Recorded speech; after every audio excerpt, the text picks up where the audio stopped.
Welcome, everyone. I'm Dorothy Baumann-Pauly. I'm a professor at the Geneva School for Economics and Management, where I direct the Geneva Centre for Business and Human Rights. The Geneva Centre is a new institution we launched last year.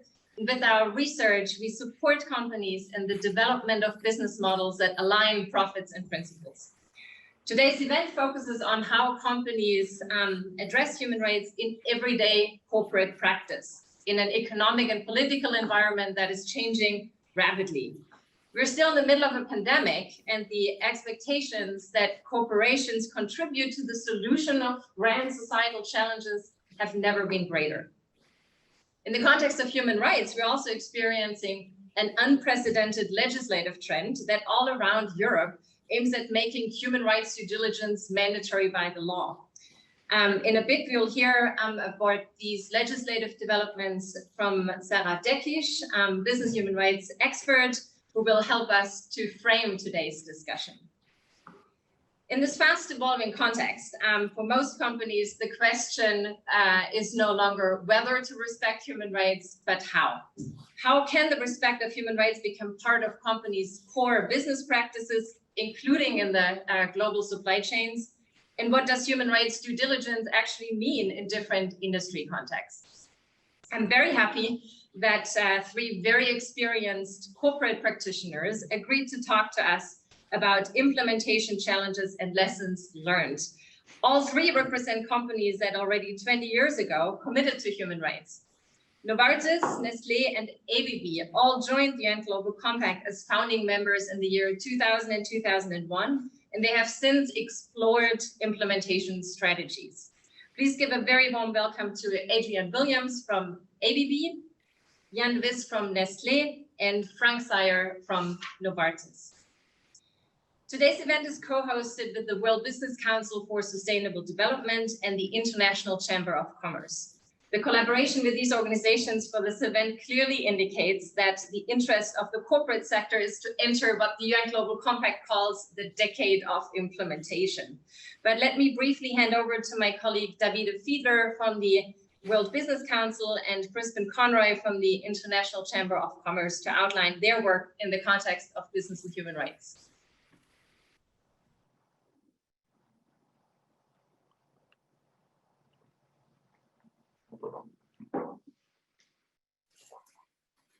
We can't hear you. You're on mute.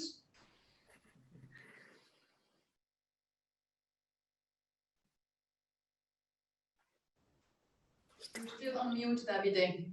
Now it's good. Yeah. Yeah, now it's good. Okay, thank you. My name is Davide Fiedler, Manager for Social Impact at the World Business Council for Sustainable Development.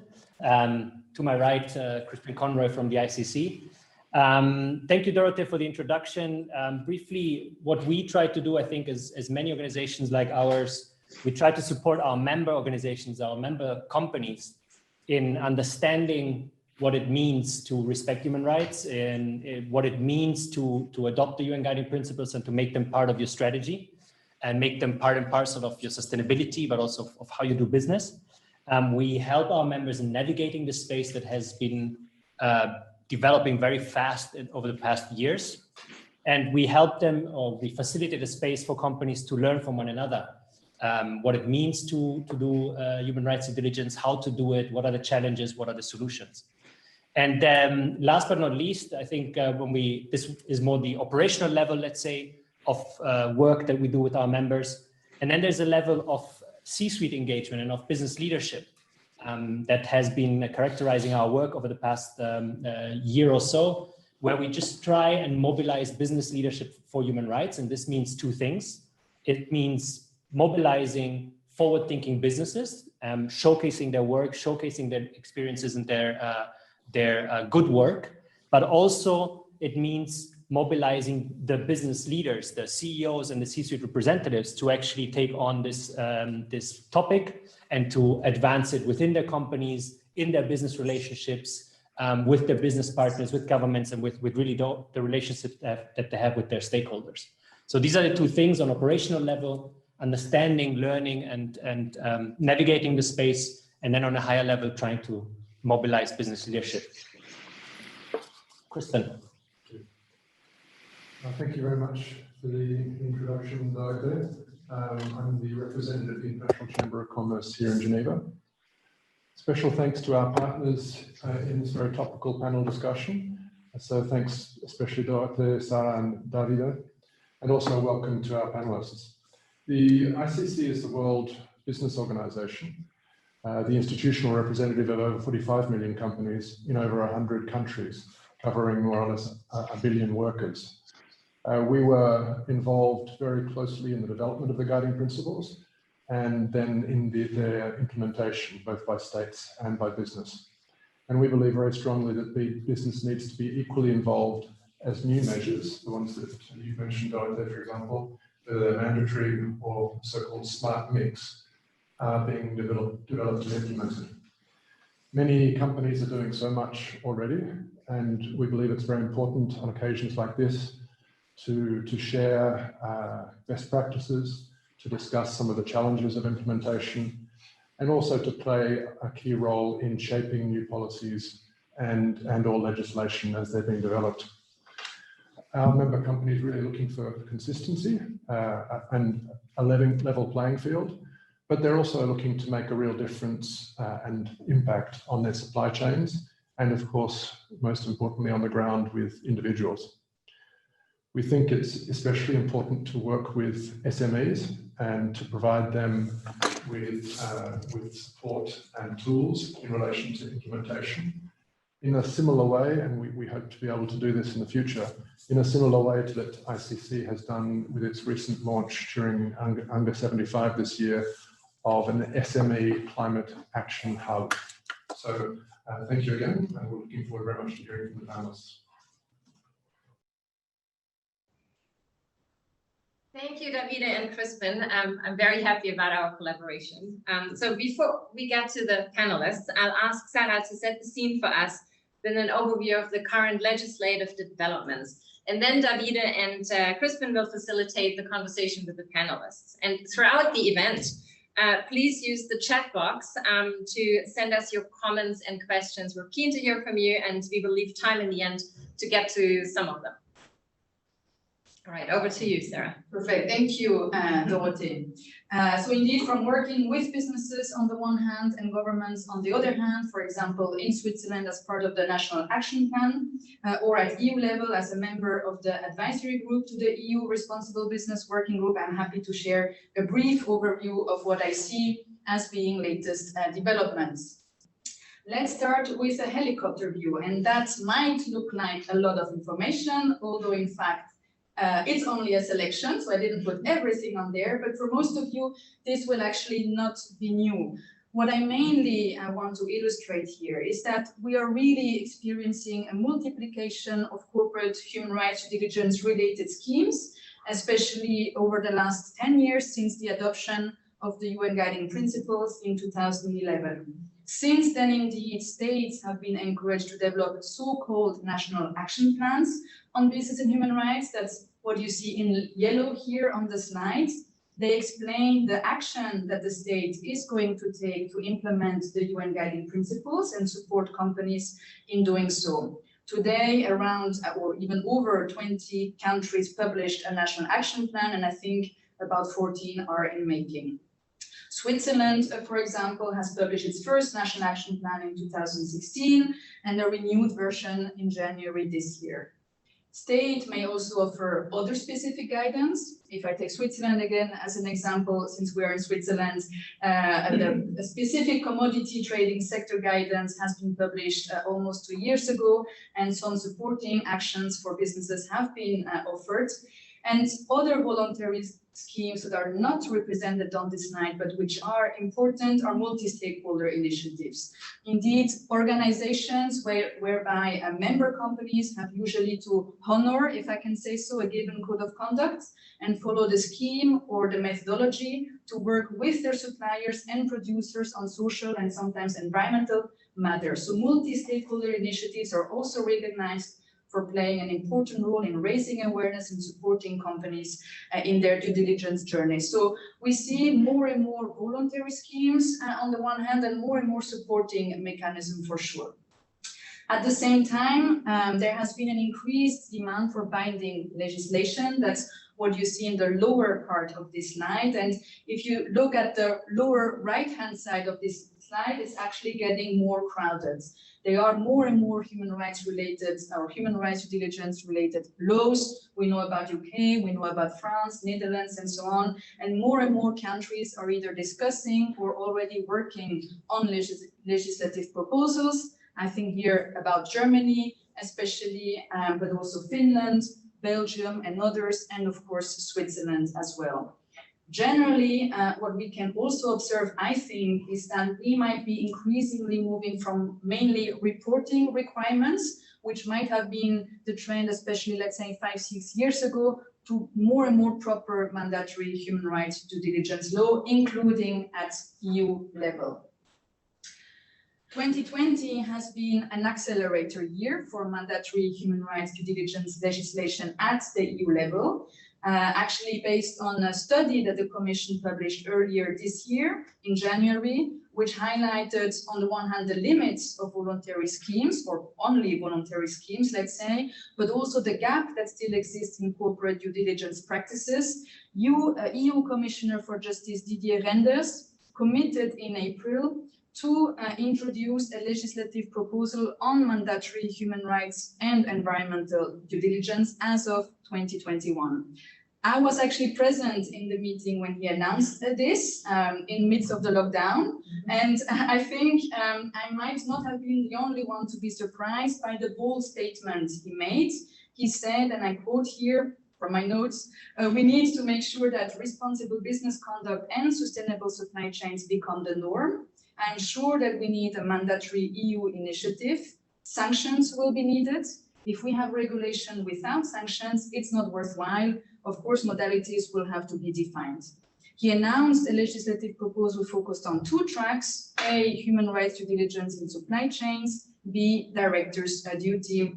I'll come back to that in a second. His intention is also to link it with existing frameworks, such as, of course, the EU 2030 action plan, the Green New Deal, and also trade-related schemes. So there's really a link with trade in that respect. This commitment, although being bold, I must say, has received a lot of support, being from member states. Germany is here a good example. Germany took the presidency of the Council to the European Union on July 1st and made it a priority, strongly supporting it. And we know Germany is also working on a legal initiative. A number of course, civil society organizations strongly supported, but also businesses. So also companies and business associations have actually 26 of them have published a statement in September encouraging cross-sectoral mandatory human rights due diligence. So you see, I think there is little doubt that we are moving towards that to some extent. Last month as well, the European Parliament's Legal Affairs Committee published a draft report which includes a text of a proposed directive. So it is a draft directive, if you will. And as you know, directives require member states to transpose the relevant obligations into national law. And this text recommends that this would be done within 2 years of a directive entering in force. So you see, it is expected that the publication of this EU directive as of next year will add an additional push to national discussions in relation to human rights due diligence law. Again, we see it in Germany very well, and we'll see what will come out in Switzerland very shortly. Indeed, Switzerland being one of the countries where mandatory human rights due diligence is envisaged. After 4 years of back and forth deliberations, the final word will go to Swiss citizens on November 29th. So that's the date of the referendum. And if we look at the Swiss Responsible Business Initiative and what it entails, and if we look at the draft EU directive, and if we put it in parallel with the UN guiding principles, what is interesting to note, in my opinion, are the following points. First of all, both the directive and the Swiss RBI responsible business initiative go beyond purely human rights, whereas the UNGP's focus, of course, purely on human rights. So they both include the environment, and the EU draft directive or the proposed directive would also include corporate governance. Second, the main requirements include in both cases mandatory due diligence provisions for corporations following a risk-based approach, again, as it is required in the UNGP, and both base it on the UNGPs. And they also both include a specific liability provision. In the case of the EU draft directive or proposed directive, it talks about penalties, not so clearly about civil liability, but penalties that member states would have to introduce, whereas the Swiss RBI indeed includes a civil liability clause, except the company can prove that it took all due care to avoid the damage, or that the damage would have occurred even if all due care would have been taken, and the victim would have to prove the damage caused. Third, the scope. They both apply to all companies. The Swiss RBI makes an exception, but I think the EU as well, of SMEs, especially in low-risk operations. They all concern all business relationships. The Swiss RBI also talks about controlled entities, knowing that this notion would have to be precise by the legislator if the initiative passes. So you see, and here also I wanted to say, so they talk about this responsibility and this control, whereby the UNGPs talk about the notion of leverage. But both initiatives mirror to a large extent, if one can say so, the UN guiding principles. If the Swiss citizens in majority reject the initiative, then a counter proposal, a second counter proposal introduced last year, would automatically become law. And here we are a bit in another scheme that is mainly a due diligence requirement for companies operating in conflict mineral sectors and companies that supplied or produced using child labor. It's mainly a reporting requirement without liability. So whatever will come out in November, there will be a law in Switzerland, that's for sure. That's the only certainty we have. So to conclude very quickly, the step that the European Union has taken will and is already driving further national mandatory human rights due diligence regulations, going in a direction, I think, that might be very similar to what the Swiss Responsible Business Initiative foresees. And it is also to be expected that the upcoming legislative initiatives now in making in other member states will include most probably criminal and or civil liability. And so I think we are also moving away from pure reporting requirements to really more mandatory human rights due diligence requirements. Thank you for this overview. There's a lot going on here. In this context, we're often so focused on the Responsible Business Initiative in Switzerland, but as you heard from Sarah, there are also great ambitions on the European level. Let's get to our panelists to hear from them reactions and implementation challenges. So I'll turn over to Davide and Crispin.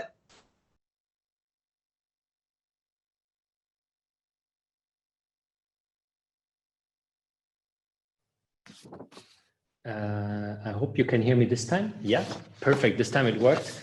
Thank you very much, Sarah, for this overview. Again, a reminder to the participants, if you have questions, please use the chat function and we will see to respond to those or try to address some of the questions here or later, maybe through a follow-up. Let's see how best we do that and how much time we have. But I would like to welcome Frank Zaya, who is joining us remotely. Frank Zaya is Head of Human Rights at Novartis. Frank, welcome. And then I would like to welcome as well Adrienne Williams, Head of Corporate Responsibility at ABB, and Jan Wiss, Senior Manager, Social and Environmental Affairs at Nestle, who joined us here today. Thank you for joining us. First question, very quick. I think, Crispin, you want to shoot first? I will. Thanks, Daria. We've been asked to really keep strict in the responses. So as Dorothy mentioned in her introduction, your companies were among the founding members of the UN Global Compact 20 years ago. The question is, since you committed to human rights already 20 years ago, what is the first thing, and just one quick one, please, your company did to integrate human rights within business operations? So how did the human rights due diligence journey really start? So just a quick response, please. Let's start with Adrian and then maybe Frank and Jan. Okay. Well, the very first thing we did was to engage with others to better understand the area. What are the aspects and issues that we needed to be looking at? What did it mean for us as a business?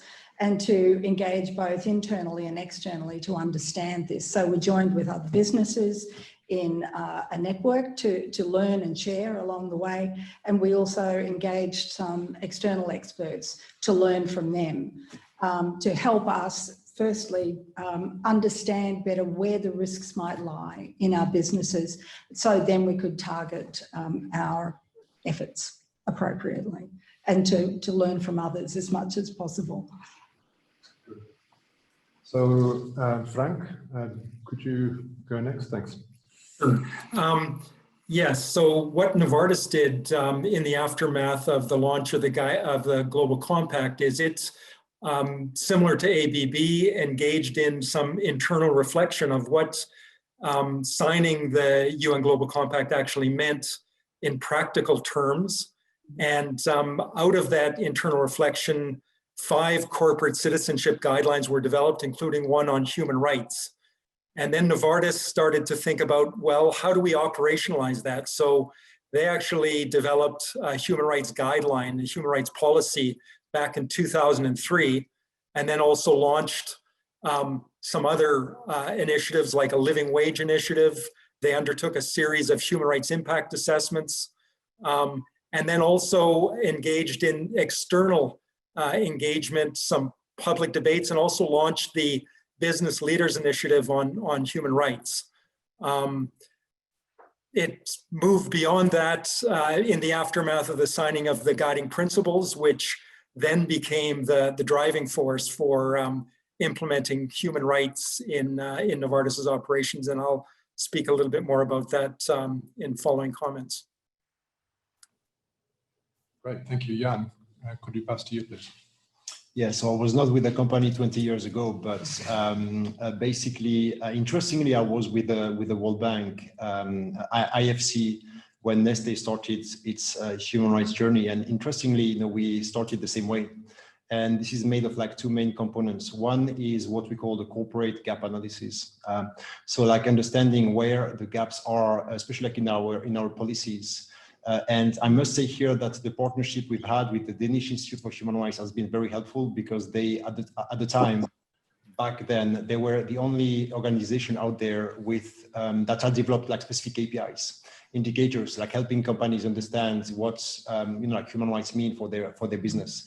And really, like I think they were really good, still are, really to translate human rights into a business context. And so we used massively actually this compliance tool to really like understand what that means for us to respect human rights. And so this was complemented by on-the-ground human rights impact assessments. We started back in 2009 in Colombia and then Nigeria, and then until today we have done 13 of these impact assessments. And it's a very important component, because basically it was for us the only way to understand exactly what human rights mean operationally.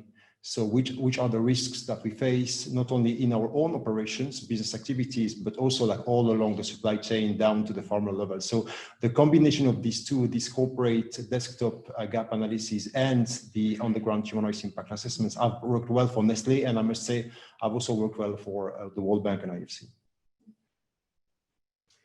Thank you. Let's go straight to the second one. Sarah presented quite a lot of detail in terms of the developments that we've seen legally in different countries in Europe and elsewhere. So the question is, of course, how influential are these regulatory trends for the integration of corporate respect for human rights in the company's operations? And once you answer that, maybe the interesting thing is also, what are other important drivers? Because we've also heard that some of your journeys in this direction have started before there was a legislation actually requiring that. So the question is, what is the impact of those trends on your work? And the other one is, what other trends push companies and inspire companies to take on human rights? Let's start right here, maybe with Frank.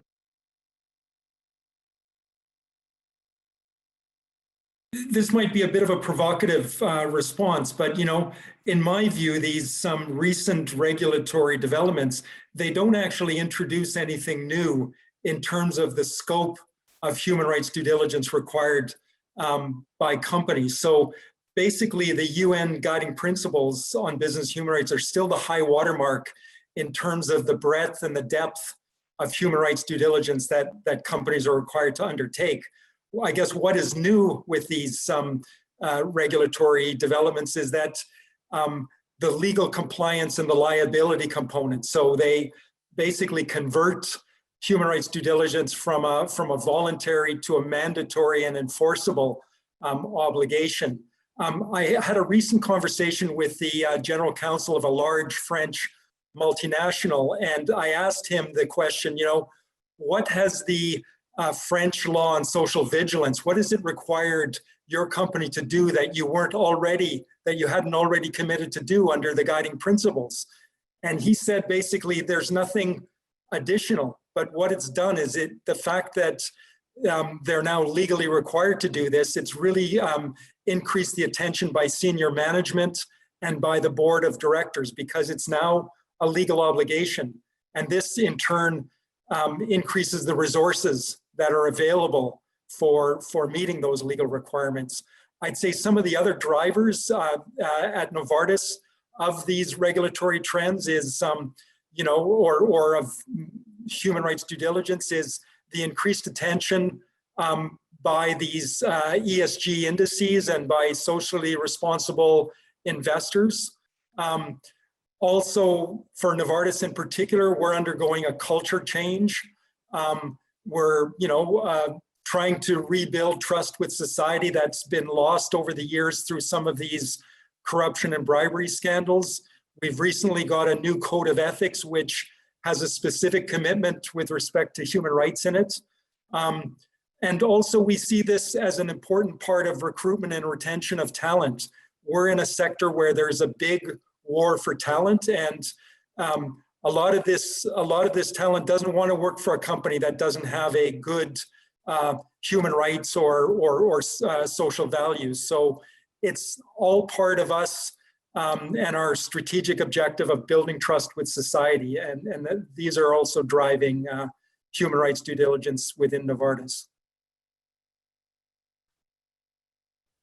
So maybe I would then ask Jan, could you share with us what your opinion is on these topics? Yeah, so first, I fully agree with Frank. So I don't think that any company around the table has waited legislation to get started. So we started way back, and basically using the guiding principles as our Bible actually to understand what that means and implement action on the ground and at the HQ level. Having said that, we as a company, we fully support mandatory human rights due diligence. I mean, this is the way to go, just because, it's really sets for this level playing field that, we as a company needs, not only because we compete with other companies, but also a lot of the suppliers that we have in our extended supply chain are small companies that also have to deliver on our program, because if they don't, we won't be able actually to respect human rights in our supply chains. So this is for us this is really key. So this is partly why we also push for mandatory human rights due diligence at the EU level and in different states. This idea of having all actors really responsible for that is very important. It cannot be only multinationals, otherwise we will fail. When you have a supply chain approach to this respect for human rights, and when as we operate or buy something from 26 million farmers every day, I mean, you need to make them responsible for that as well. It works for human rights. It's the same logic with climate change or with other issues that as companies we need to we need to address. So this is a logic that we're pushing quite actively. One word though, I mean, we need to be careful about unintended consequences of these legislations. And I think, Frank, you alluded to this notion of liability.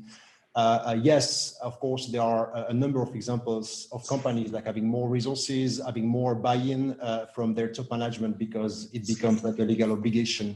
I have also a lot of like examples of companies being more reluctant to actually report on what they do, to share their risk register with their stakeholders, including investors, because they know that it could come with legal consequences. And I'm reminded of that every time that I have to interact with US peers and companies. You will, I'm sure that you have noticed this yourself, the level of discussion and the willingness to share and to work together is just less, massively less. And so we need to be careful and really like think twice in terms of like what we wish for. In terms of drivers, I would just add to the list that Frank shared, consumers for us. Of course, you know, we are a huge brand facing a company. We have like 2,000 brands. So every time that like a consumer buy one of our products, he of course or she buy the product, but he also like and she buys what is behind that. And this is getting traction. I don't know if COVID is an accelerator of that, but basically we see that more and more consumers want to know what's behind the label, what's behind the product. So this is a new challenge for us, and I think it adds to what we have been doing already on this agenda, and it helps me basically like within the company, I think. Adrienne, over to you. I agree with all of you. So as a practitioner, I would say the increasing amount of legislation actually helps, as Frank said, to make more internal resources available. It helps to reinforce the policies that we already have in place, helps to reinforce the training that we already have in place, and reinforces in the minds of all of our leaders, particularly our senior leaders, why we've been following these programs for a number of years. So it's very helpful to be able to broaden those programs with extra resources as the prospect of these regulations come into view. But basically, we look better, frankly, as practitioners, because we've already gone some way to preparing the company for the regulations. So I wouldn't see regulatory changes as key drivers, but they certainly help us to leverage the programs that we have in place. And I would agree that it reinforces our overall approach to corporate responsibility and does help in the fight for talent and the retention of talent as well. We've recently also updated our code of conduct. And again, there is a specific segment in there about human rights, which also helps us to reinforce that internally. Other drivers would be access to finance, frankly. So we've seen increasingly over the years where we've had large projects where we need access to export credit.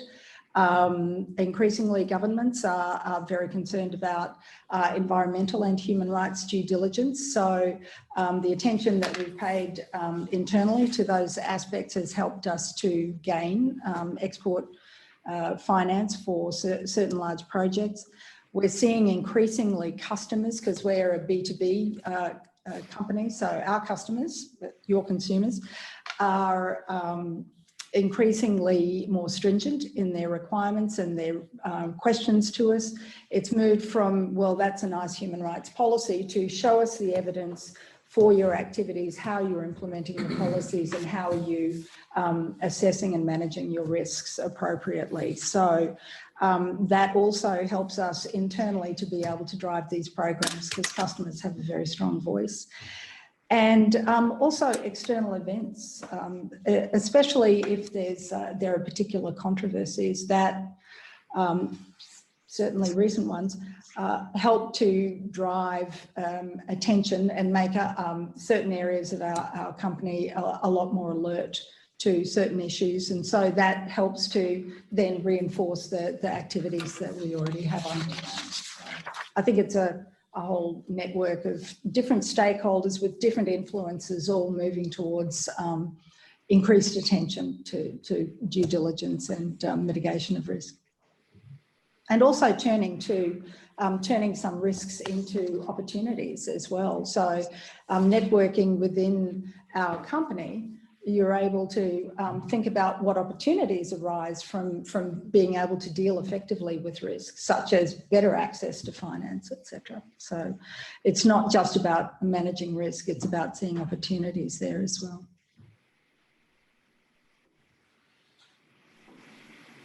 Thanks very much for those really interesting responses. I think you've all mentioned suppliers and supply chains. And for large companies like yours, working with hundreds or even thousands of suppliers and sub-suppliers, I think Jan, you mentioned 26 million farmers, assessing human rights risks and impacts and addressing them must be a significant challenge. So how are you identifying and prioritizing human rights risks, and how deep into the supply chain are you assessing and addressing risks and impacts? Perhaps can I start with you, Jan, and then Adrian and Frank, please. So Jan. As deep as we can, actually, so like down to the farmer level. And this is why, as a company, we felt back in 2011 that we needed a program actually to manage that, right? It's not that you just like decide to respect human rights and this is done like overnight, actually. So we developed this human rights due diligence program back then. And it has evolved, but not substantially, I would say, like that, because what we really used the UN guiding principles as a baseline back then. And of course, the program itself has evolved, but it has remained pretty much the same in terms of structure. The idea is really that we have a program that allows us to assess these risks. And one way to do it is through risk management. So we started with integrating human rights into our enterprise risk management.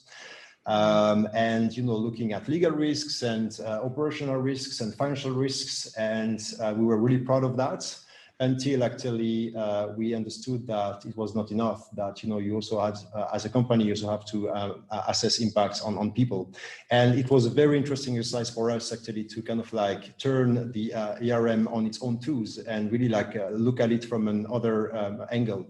Interestingly for us, it has not changed much because as I said, we are such a huge brand facing company that any issue you can think of very remote in rural areas will surface in a way or another on social media. So basically what I'm saying is that if we as a company have a negative impact on people, even if it's down our supply chain, it will have an impact almost always on our reputation or a legal impact or even like operational impact. So because of this brand facing, I think dimension, what we had as part of the ERM is not that different from what we have as our 13 salient human rights issues. But yeah, so prioritization. So we had to prioritize. We selected 13, still a lot, but 13 salient human rights issues, ranging from forced labor to child labor to working time to privacy. So the range of issues we face as a company operating worldwide, and combine that with a priority on raw materials when it comes to the upstream supply chain. So 15 raw materials that are top priority, from coffee, vanilla, cereals to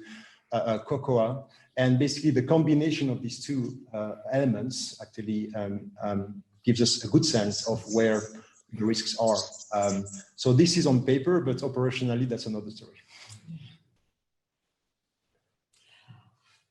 We have been running a supply chain due diligence program, or we call it a supplier sustainability development program, since 2009. We started with a couple of pilots. And again, this was, we had policies in place, we had screening processes in place, and the program varied quite a bit around the world.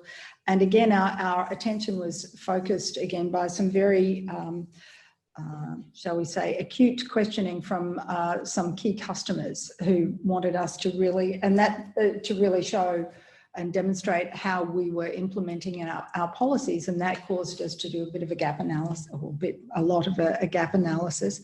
And so we piloted a new approach where mainly in China and India to start with, and the program has grown now to 16 countries. And what we prioritise, we undertake what we call a sustainability due diligence, but basically it encompasses all of the aspects that you'd expect from a human rights perspective. So we look at environmental performance, we look at labour rights, we look at the working time, we look at health and safety aspects, so the compliance aspects there as well. We focus down on high-risk countries to look at potential human rights risks. So high-risk countries as defined by Verisk Maplecroft from a human rights perspective. And we have an internal process whereby we identify environmental and health and safety risks through the processes that are employed by our suppliers. And so we have a code system. And so we look at those high-risk codes where there's more environmental and health and safety risk posed by those processes. And then we look at spend as well to be able to select suppliers for this program. So how much leverage we might have with them, and if they're a more long-standing supplier as well. So we've expanded now to 16 high-risk countries. We have an extensive protocol for on-site assessments. We try to assess around 10% of our high-risk suppliers every year, and then follow through on a 3-yearly basis. And we've learned a lot through this process. The protocol hasn't changed, but how we implement it has changed significantly over the years as we've learned about looking more intelligently for root causes rather than actual symptoms, and how we can work with suppliers to solve some common problems. So it's an ongoing journey. It's generally, for us at the moment, it is tier 1, apart from conflict minerals where there's particular regulations in place, but it's a real challenge for us to be able to move beyond tier 1. And we talk to a lot of other similar companies about how they can, what their experiences are there, but it's still a journey for us. Even though we have a strong program for a certain subset of suppliers, there's still lots more to do, I believe. If I can jump in before Frank responds, actually, we had a question from Sarah and Dorothee, actually, coming back to what you have said, but then maybe also just playing it to Frank now as well. If you could also dive in a bit into the challenges. So what are the challenges that you face when trying to identify and prioritizing human rights risks, especially when you work in these very complex companies? Frank, if you could build that into your response, please. Sure, and I'll echo much of what Jan and Adriaan have already said. Novartis has elements of all of those things in our human rights strategy and human rights program. We basically try to follow the risk. So the guiding principles encourage companies to use a risk-based approach.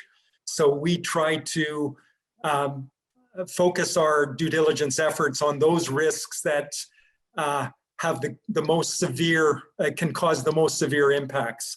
But like Adriaan has already said, we're mainly focused on the tier 1 level just because of the volume of suppliers that we have. We have almost 100,000 tier 1 suppliers and hundreds of thousands of lower tier suppliers. But we also realize that many human rights risks are much lower down in our supply chain, and the Responsible Business Initiative will require companies in Switzerland to go beyond tier 1.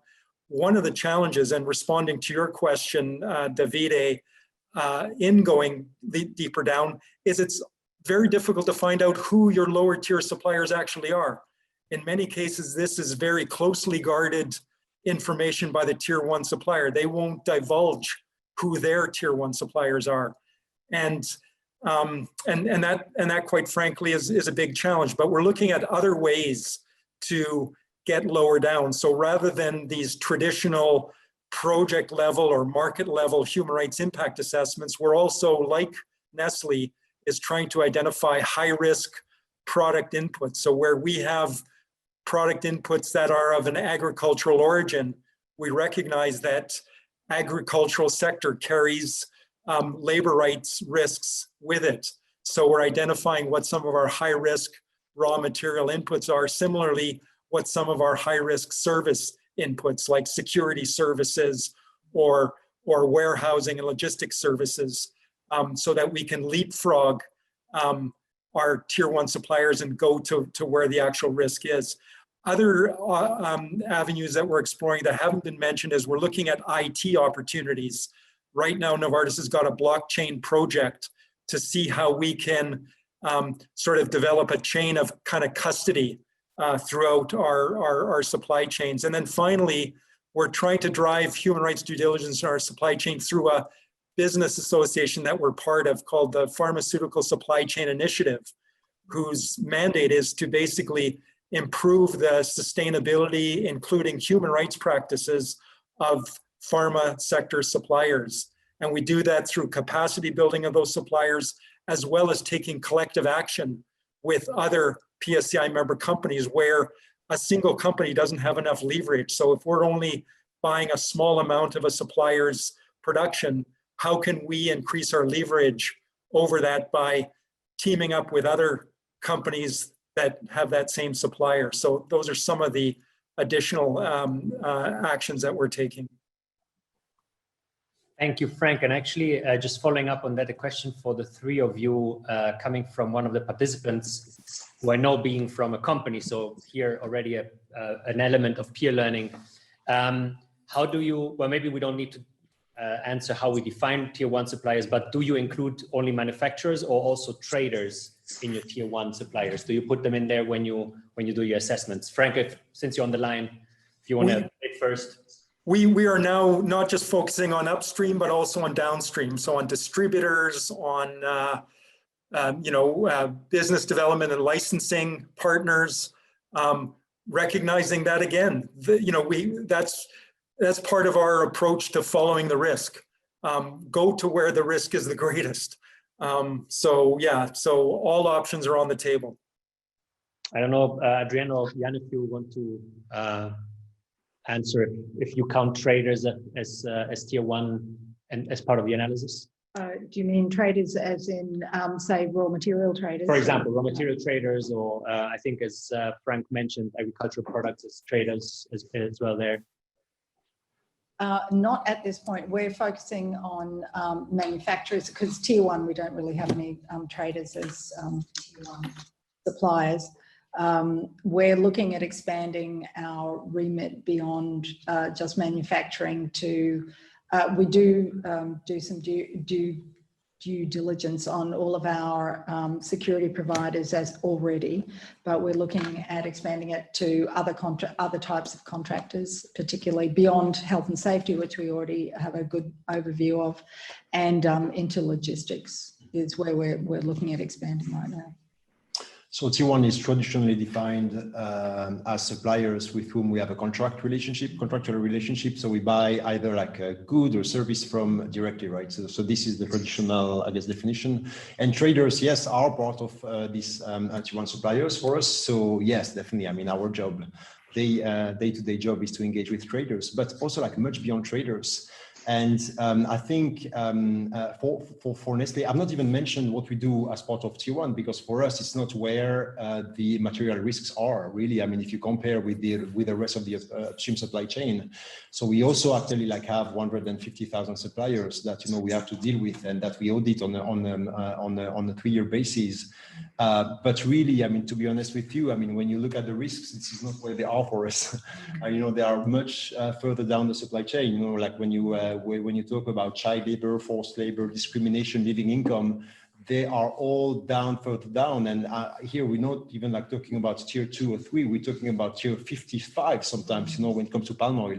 It's heavily complex. And so this notion of traceability, I think Frank alluded to that already. So as a company, being able to trace where your raw materials come from, I mean, this takes us a lot of time because it's complex, because sometimes it's secret or kept confidential, but also because you need to go on the ground. We work with a lot of organizations that spend all their time actually like engaging with suppliers and then like sub-suppliers and sub-suppliers to just do this traceability work. So blockchain hopefully will help us improve that faster than what we do now, but we're not there yet, to be honest with you. You know, like talking about blockchain for rural settings, I mean, it's still like, you know, like still to be materialized. So we still like do this work manually. It takes a lot of time, but what is the alternative? If you don't know where your stuff comes from, I mean, it's not even worth talking about human rights due diligence because you don't even know where to start with. So this traceability is very much linked with what we do on human rights due diligence when it comes to then assessing the risks and addressing them. Yeah, and another challenge that I think is worth mentioning is collective action. Definitely key, super important, very much complementary to what individual companies do as part of like looking at what's going on in their supply chain. Too often, I would say align with the lowest denominator. This is really like dragging us really like, you know, when you need to align, you know, with companies that are lagging behind, that are not really like willing to push the needle. And I'm being like very transparent here. I think this is what makes most collective efforts slow, with low impact, and we need to find a way to change that. Great. Thank you. We had actually another question in on our list, but I have a question from a participant that I would like to play to the panelists, and we don't have to have an answer from everyone, but maybe if you could tell us, so Jan, for example, just mentioned Tier 55. So this participant actually said, human rights due diligence is often perceived as just something you do on your supply chain and in your supply chain and far away from home. How far and how much do actually the companies on the panel conduct regular operational human rights impact assessments in their own operations in Europe, for example? Or do they primarily perceive as well human rights due diligence as an activity in their supply chain only? Maybe just a quick one there from everyone, because I think we have 5 minutes, so let's answer that one. I don't know if we start with Jan again or covers everything. So I mentioned the human rights impact assessment that we did 13. We typically use a 360-degree approach. So we cover factories, distribution centers, sales offices, headquarters, and tier 1 suppliers and upstream supply chain. And so this exercise for us has been really like amazing in terms of like us being able to have an overview of all the risks we face in a specific country. So I'll leave it there, but yeah, definitely like it does apply to everything, like all your business activities. As I said, we have a question to close off before we then hand back to Dorothee and Sarah here. The human rights due diligence is an umbrella concept for corporate practice when it comes to human rights. And there are some sector-specific guidelines, for example, by the OECD, but they're still, from what we know, from what we see, missing clear sector-specific human rights standards. They still need to be developed.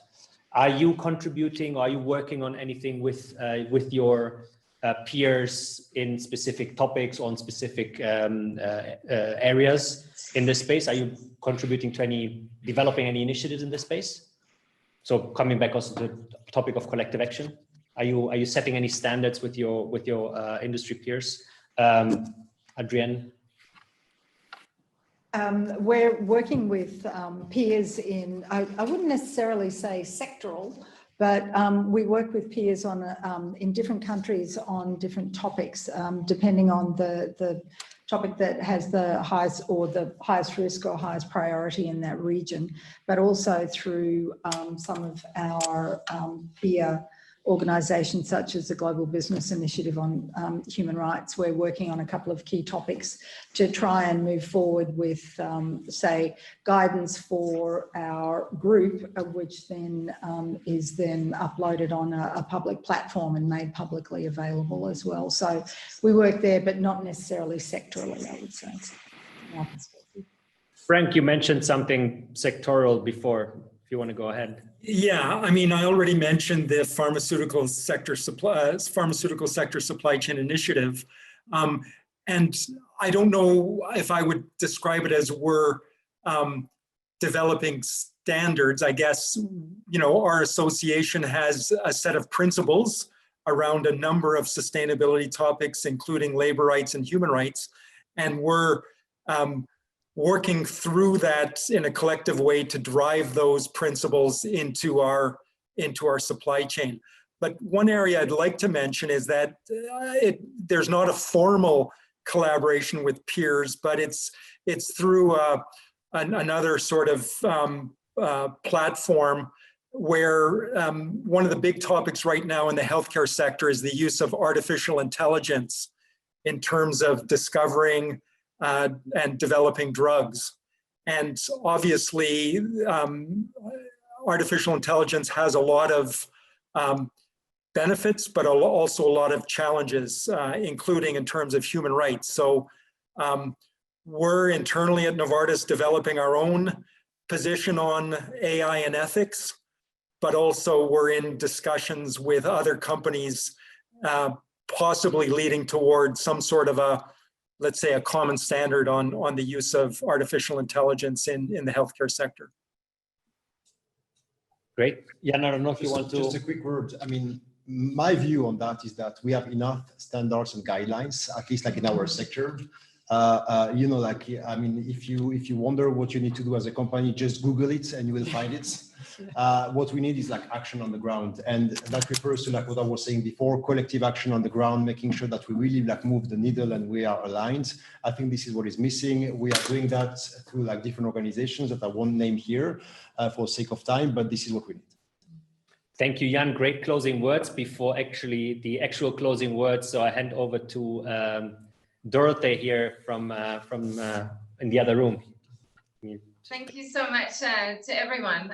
First of all, to my partners, Crispin and Davide, for facilitating this conversation with excellent panelists that in a very honest way shared how they got started, what drives human rights in their organization. It does go beyond hard law, as we heard.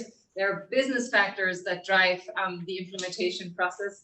How they prioritize risks in very different ways, and how they work with industry peers to set clear guidelines for action, as probably Jan would say, because that's where we actually want to be in the end, corporate action that has impact, positive impact for human rights. I'm energized by this conversation. I'd love to continue, but we have to come to a close. I also want to thank my colleagues, and I want to thank you as an audience. I hope you found this inspirational for you to get started. Of course, we've talked with very large, with representative of very large companies, but they see this as the way of doing business. It's their new normal, and I think it should be inspirational to follow. I hope that we can continue this conversation at some point, but for today, we'll close, and I wish you a nice evening. Thank you very much, everyone. Thank you, Dorothee. Thank you, everyone. And thank you to all the participants. Yeah, hope to see you at the next event that we do again together.